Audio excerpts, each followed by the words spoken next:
भारतीय नौसेना प्रमुख एडमिरल आर हरिकुमार से आज तक ने एक्सक्लूसिव बातचीत की है। सुनिए इस बातचीत के अंश।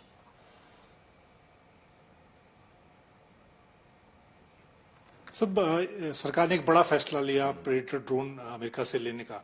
नौसेना काफी समय से उसका इस्तेमाल भी कर रही है, पहली फोर्स है। कैसे आप देखते हैं इनके आने के बाद किस तरह की इंडियन ओशन रीजन में और नौसेना की जो ताकत है वो कैसे किस तरह से बढ़ेगी? ये जो प्रेडेटर ड्रोन जो है इंडियन नेवी ऑलरेडी यूज कर रही है, लीज किया हुआ है। 2 ड्रोन्स नवंबर 2020 से यूज कर रहे हैं। करीब 12,000 आवर्स इसको एक्सप्लॉइट किया हुआ है। तो हमारा एक्सपीरियंस ये है कि ये बहुत बड़ा कैपेबिलिटी है। इससे क्या है, हमारा एरिया ऑफ रिस्पॉन्सिबिलिटी को अच्छी तरह सर्वेलेंस और रिकग्निशंस कर सकते हैं। काफी कैपेबिलिटी है इसमें। और नॉट ओनली ये जो मैरिटाइम एरिया है, हमारे लैंड बॉर्डर्स में भी हम यूज किया हुआ है पिछले 2 साल में एयरफोर्स के साथ और आर्मी के साथ, और to keep border areas, northern borders and western borders also under surveillance, इसके लिए भी इसका यूज किया हुआ है। तो अभी हम जो यूज कर रहे हैं वो एक्चुअली एक ओल्डर वर्जन है, तो उसमें कैपेबिलिटी उतना ज्यादा नहीं है जितना हम अभी आगे खरीदने का प्लान किया हुआ है। तो जो रडार्स, तरह तरह के रडार्स, सिंथेटिक अपर्चर रडार और एलियन कॉमेंट, फिर different types of weapon capability, ये सब ये जो नया वाला प्रेडेटर 9B में होगा। तो जब वो आएगा तो हमारा कैपेबिलिटी डेफिनेटली बढ़ेगा। और मैं इसमें आपको चार्ट में दिखाता हूँ। सॉरी,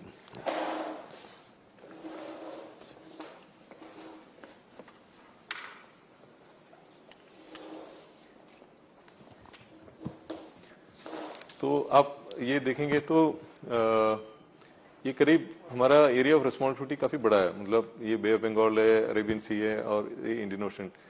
तो देखिए ये करीब 2500 टू ऑलमोस्ट 3000 माइल्स तक साउथ में है।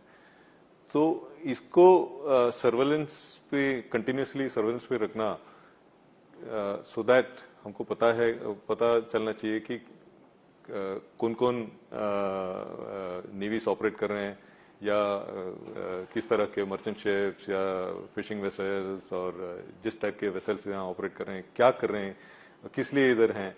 तो ये सब कंटिन्यूसली हमको मॉनिटर करना है। तो इसके लिए ये जो प्रेडेटर जो ड्रोन्स हैं उनका रीच काफी है, वो काफी दूर पहुंच सकता है। मतलब 2500 माइल्स आराम से पहुंच के वहां उसको एंड्योरेंस भी होगा, मतलब उधर स्टे कर सकता है और keep it under watch for some time. So that is why it is a big capability. जो हमने ऑलरेडी लीज किया हुआ है, that has helped us in many ways to keep the जितने शिप्स इधर हमारे एडवर्सरी के शिप्स जो ऑपरेट करते हैं उनके ऊपर निगरानी रखते हैं। फिर ये जो एंटी ड्रग ऑपरेशंस जो है उसमें यूज किया, like I said, northern borders में भी और वेस्टर्न बॉर्डर्स में भी सर्वेलेंस के लिए यूज किया है। और फिर इसको इंटीग्रेट किया हुआ है विथ और फ्लीट, ताकि वो रियल टाइम डाटा वो दे सकता है।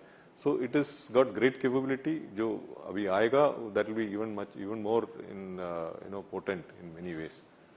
तो हम ये कह सकते हैं कि तीनों फोर्सेस के सामने जो चैलेंजेस हैं, चाहे लैंड बॉर्डर की बात करें या सी की, ये काफी फ्यूचर चैलेंजेस के काफी महत्वपूर्ण होगा ये ड्रोन।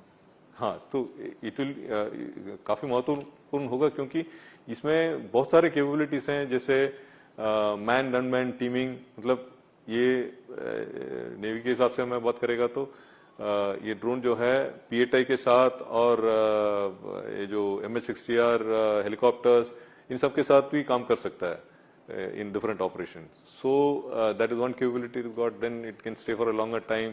ऐसे बहुत अच्छा सेंसर्स हैं, वेपन्स हैं, ये सब कैपेबिलिटी है। एक सवाल सर, अगर हम मेक इन इंडिया की बात करें, क्योंकि प्रधानमंत्री नरेंद्र मोदी लगातार तीनों सेनाओं में स्वदेशी हथियारों की बात करते हैं, ये किस तरह से हमारी स्वदेशी मेक इन इंडिया इंडस्ट्री को भी बढ़ाने का काम करेगा? तो अभी क्या है, हमारे पास ये हेल कैटेगरी ड्रोन बनाने का कैपेबिलिटी नहीं है. So that is why we have gone for this. So once we induct this the drone, उसके साथ a lot of technology is also being inducted. TOT का भी arrangement है इसमें. So it will help the DRDO to develop many technologies. For example, technologies like collision avoidance, then sense and avoid type of technology. Different type of payloads, then how to integrate indigenous weapons with this aircraft, and composites, and different types of technology will get transferred. Multi-sensor data fusion ये सब हो सकता है. And second thing is देश में इसका MRO facility setup होगा.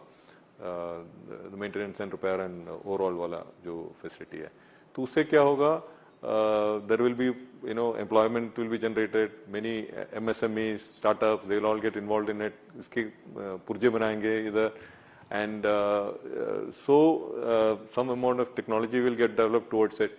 सो by this probably we will be able to leapfrog into the next generation of drones. And हमारे प्रधानमंत्री जी ने अनाउंस किया था कि that India should become a global hub for unmanned aerial system innovation. So that vision also may will fructify over a period of time when this entire ecosystem builds up, कि इसके parts बन रहे हैं, software बन रहा है, then airframe के components बन रहे हैं, composites, so it's a whole ecosystem that will get developed. तो बहुत फायदा ही होगा मेरे ख्याल से. बहुत धन्यवाद. नौसेना प्रमुख एडमिरल आर हरिकुमार का कहना है कि समुद्री मोर्चे पर नौसेना की चुनौतियां लगातार बढ़ रही हैं, नौसेना उसके लिए लगातार तैयार भी हो रही है, और खासतौर से प्रीडेटर ड्रोन के आने के बाद से नौसेना की समुद्री मोर्चे पर ताकत कई गुना बढ़ेगी. कैमरामैन अशोक भनोट के साथ मंजीत नेगी, दिल्ली, आज तक.